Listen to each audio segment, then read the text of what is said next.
সুপ্রিয় দর্শক, সবাইকে নতুন আরেকটি পর্বে স্বাগত জানাচ্ছি। আজকে দীর্ঘমেয়াদী জনপ্রিয় একটি পরিবার পরিকল্পনা পদ্ধতি প্ল্যান নিয়ে আলোচনা করব। আশা করি এই আলোচনা আপনাদের বিন্দুমাত্র হলেও উপকারে আসবে। তো চলুন আমরা আলোচনা শুরু করি। ইমপ্লান্ট শুধুমাত্র প্রজেস্টিন সমৃদ্ধ অস্থায়ী দীর্ঘমেয়াদী পরিবার পরিকল্পনা একটি পদ্ধতি, যা মহিলাদের বাহুতে চামড়ার নিচে স্থাপন করা হয়। 3 থেকে 5 বছর মেয়াদী এই পদ্ধতির কার্যকারিতা সবসময় নির্ভর করে রডের সংখ্যা এবং হরমোনের ধরনের উপর। ইমপ্লান্ট প্লাস্টিক বা সিলিকন রাবারের তৈরি এক বা একাধিক ক্যাপসুল বিশিষ্ট ডিভাইস, যার ভিতরে কৃত্রিম প্রজেস্টিন থাকে। চামড়ার নিচে স্থাপনের পর ক্যাপসুলের গায়ের অসংখ্য আণুবীক্ষণিক ছিদ্র দিয়ে নির্দিষ্ট মাত্রায় প্রজেস্টিন মিশ্রিত হতে থাকে। 2009 সালে বাংলাদেশের পরিবার পরিকল্পনা কর্মসূচিতে 3 বছর মেয়াদী এক রড বিশিষ্ট ইমপ্লান্ট ব্যবহার শুরু হয়। 2016 সাল থেকে ইমপ্লাননের মতোই 3 বছর মেয়াদী এক রড বিশিষ্ট অত্যাধুনিক ইমপ্লানন এনএক্সটি ব্যবহার শুরু হয়। 5 বছর মেয়াদী 2 রড বিশিষ্ট জেডএল বাংলাদেশ পরিবার পরিকল্পনা কর্মসূচিতে 2011 সালে অন্তর্ভুক্ত হয় এবং বর্তমানে সরকারি বেসরকারি ভাবে এর ব্যবহার অব্যাহত রয়েছে। এছাড়াও বাংলাদেশের 4 বছর মেয়াদী 2 রড বিশিষ্ট সাইনো ইমপ্লান্ট এর ট্রায়াল চলমান রয়েছে। ইমপ্লানন কিভাবে কাজ করে? সার্ভিক্সের নিঃসরণের বা শ্লেষ্মার ঘনত্ব বাড়ায়, ডিম্বস্ফুটন রোধ করে, এন্ডোমেট্রিয়ামের পুরুত্ব কমিয়ে দেয়। কার্যকারিতা যদি আমরা দেখি, যে ইমপ্লান্ট ব্যবহারের প্রথম বছরে প্রতি 10,000 জন মহিলার মধ্যে একজনের গর্ভধারণের সম্ভাবনা থাকে। তার মানে এটি অনেক কার্যকরী একটি পদ্ধতি। ইমপ্লান্ট যাদের জন্য উপযুক্ত: জীবিত সন্তান থাক বা না থাক, বাংলাদেশের নীতিমালা অনুযায়ী সকল প্রজননক্ষম বিবাহিত মহিলারা ইমপ্লান্টের ব্যবহার করতে পারেন। নববিবাহিত মহিলারাও ইমপ্লান্ট ব্যবহার করতে পারেন। ইমপ্লান্ট ব্যবহারের কিছু সুবিধা রয়েছে এবং এটি খুবই কার্যকরী, দীর্ঘমেয়াদী। খুলে ফেলার সাথে সাথেই আহ গর্ভধারণের সক্ষমতা ফিরে আসে। নবদম্পতি, অর্থাৎ যাদের এখনো সন্তান হয়নি, তারাও এটি ব্যবহার করতে পারেন।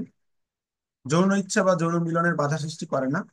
প্রসব পরবর্তী মা যারা সন্তানকে বুকের দুধ পান করাচ্ছেন, তারাও প্রসবের পরপরই এই পদ্ধতি ব্যবহার শুরু করতে পারেন। অর্থাৎ যারা ইস্ট্রোজেন সমৃদ্ধ পদ্ধতি ব্যবহার করতে পারেন না, তাদের জন্য এটি একটি উপযোগী পদ্ধতি। ইমপ্লান্টের কিছু অসুবিধা রয়েছে, যেমন মাসিকের স্রাবের ধরন পরিবর্তন করে, পড়তে এবং খুলতে সেবা কেন্দ্রে যেতে হয়, প্রজেস্টেরন হরমোন সংবেদনশীল এমন মহিলা এটি ব্যবহার করতে পারেন না। ইমপ্লান্টের প্রয়োগকাল যদি আমরা দেখি, তো মাসিকের প্রথম থেকে 1 থেকে 5 দিনের মধ্যে এটি ব্যবহার শুরু করতে হয়। মিশ্র খাবার বড়ি গ্রহীতাদের ক্ষেত্রে সবচেয়ে উপযুক্ত সময় হলো শেষ খাবার বড়ি খাওয়ার পরদিন। এছাড়া সবগুলো বড়ি খাওয়া শেষ হলে তারপরে পরদিন। অন্য কোনো প্রজেস্টিন সমৃদ্ধ পদ্ধতি ব্যবহারকারীদের ক্ষেত্রে মিনি পিল বাদ দেওয়ার দিন, ইমপ্লান্ট খোলার দিন, ইনজেকশনের মেয়াদ কার্যকর থাকা অবস্থায়, আইউডি খোলার দিন, প্রসব পরবর্তী সময়ে, প্রসবের পর থেকে যে কোনো সময়ে এটি ব্যবহার করা যায়। গর্ভপাত বা এমআর এর পরপরই এটি ব্যবহার করা যায়। যে সকল অবস্থায় ইমপ্লান্ট দেয়া যাবে না একজন গ্রহীতাকে, যেমন বর্তমানে অবিবাহিত, বিধবা, তালাকপ্রাপ্ত বা স্বামী থেকে পৃথক, এই ক্যাটাগরি যারা আছেন তারা কিন্তু ইমপ্লান্ট সেবা পাবেন না। মহিলা যদি গর্ভবতী হন, তিনিও কিন্তু এই পদ্ধতি দেওয়ার জন্য উপযুক্ত নন। স্তনে যদি ক্যান্সার থাকে বা পূর্বে ছিল, বর্তমানে যদি পায়ের শিরা ফোলা বা ব্যথা রোগ থাকে, তিনিও কিন্তু এটি পাবেন না। যোনিপথে রক্তস্রাব যায়, যার কারণ জানা নেই, তিনিও কিন্তু এটি পাবেন না। লিভারের যদি রোগ থাকে, তিনিও কিন্তু এটি পাবেন না। ইমপ্লান্ট প্রয়োগ এবং খোলা, এটি আপনারা জানেন। আপনারা পড়ার পর যদি আপনি খুলতে চান, সেটিও আপনি যে কোনো সময় খুলতে পারেন। ইমপ্লান্ট সাধারণত বাম হাতের কনুইয়ের ভাঁজ থেকে 8 থেকে 10 সেন্টিমিটার উপরে বাহুর ভিতরের দিকে প্রয়োগ করা হয়। ইমপ্লান্ট প্রয়োগ পরবর্তী যে ফলো আপ রয়েছে, এটি খুবই গুরুত্বপূর্ণ। নিয়মিত ফলো আপের জন্য মোট 3বার ক্লিনিকে আপনাকে যেতে হবে।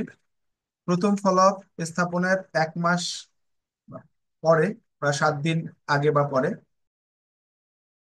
দ্বিতীয় ফলো আপ হচ্ছে স্থাপনের 6 মাস পরে, 1 মাস আগে পরে হতে পারে। তৃতীয় ফলো আপ হচ্ছে স্থাপনের 12 মাস পরে, 1 মাস আগে বা পরে হতে পারে। যে সমস্ত কারণে সেবা কেন্দ্রে আপনাকে যোগাযোগ করতে হবে। ইমপ্লান্ট প্রয়োগের স্থলে যদি কোনো সংক্রমণ হয়, সেক্ষেত্রে আপনারা অবশ্যই সেবা কেন্দ্রে যোগাযোগ করবেন। ইমপ্লান্ট বের হয়ে আসলে, প্রচন্ড ব্যথা হলে, চোখে ঝাপসা দেখা গেলে, তলপেটে প্রচন্ড ব্যথা হলে, অতিরিক্ত বা অনিয়মিত রক্তচাপ হলেও কিন্তু আপনারা সেবা কেন্দ্রের সাথে যোগাযোগ রাখবেন। ইমপ্লান্ট আপনারা কোথায় পাবেন? এটি কিন্তু বাংলাদেশ সরকার বিনামূল্যে বাংলাদেশের যে কোনো সক্ষম দম্পতি বা গ্রহীতাকে এটি প্রদান করে থাকে। আপনারা যদি মা ও শিশু কল্যাণ কেন্দ্রে যান, আপনারা সেখান থেকে কিন্তু এটি পেতে পারেন। অথবা আপনার নিকটস্থ USNFWC তে যাওয়া, অথবা ইউনিয়ন স্বাস্থ্য বা পরিবার কল্যাণ কেন্দ্রে যদি আপনারা যান, সেখানেও কিন্তু আপনারা যোগাযোগ করে, যেখানে ক্যাম্প হয় সেই ক্যাম্পে গেলেও কিন্তু আপনারা বিনামূল্যে এটি গ্রহণ করতে পারেন। অথবা উপজেলা পরিবার পরিকল্পনা কার্যালয়ে যদি যোগাযোগ করেন, উপজেলা পরিবার পরিকল্পনা কার্যালয়ে কর্মরত যে পরিবার পরিকল্পনা বিভাগের কর্মকর্তারা রয়েছেন, তারাও কিন্তু আপনারা এগুলো কোথায় পাবেন বা কিভাবে পেতে পারেন সে ব্যাপারে আপনাদেরকে সহযোগিতা করতে পারে। আপনারা যদি আরো বিস্তারিত এ সম্পর্কে জানতে চান, তাহলে আপনারা পরিবার পরিকল্পনা অধিদপ্তরে সুখী পরিবার কল সেন্টার 16767-এ যোগাযোগ কল করে বিস্তারিত জানতে পারবেন। এছাড়া আপনারা পরিবার পরিকল্পনা অধিদপ্তরের যে ওয়েবসাইট রয়েছে www.dgfp.gov.bd, এই ওয়েবসাইটে গিয়েও পরিবার পরিকল্পনা ম্যানুয়াল থেকেও আপনারা আরো বিস্তারিত এই সম্পর্কে জানতে পারবেন। আশা করি এই পর্বটি আপনাদের ভালো লেগেছে। এর আগের যদি স্বল্প মেয়াদী পদ্ধতিগুলি আপনারা জানতে চান, আমার ভিডিওগুলি আপনারা দেখতে পারেন, ওইখানে বিস্তারিত বলা রয়েছে। সবাই ভালো থাকবেন, সুস্থ থাকবেন।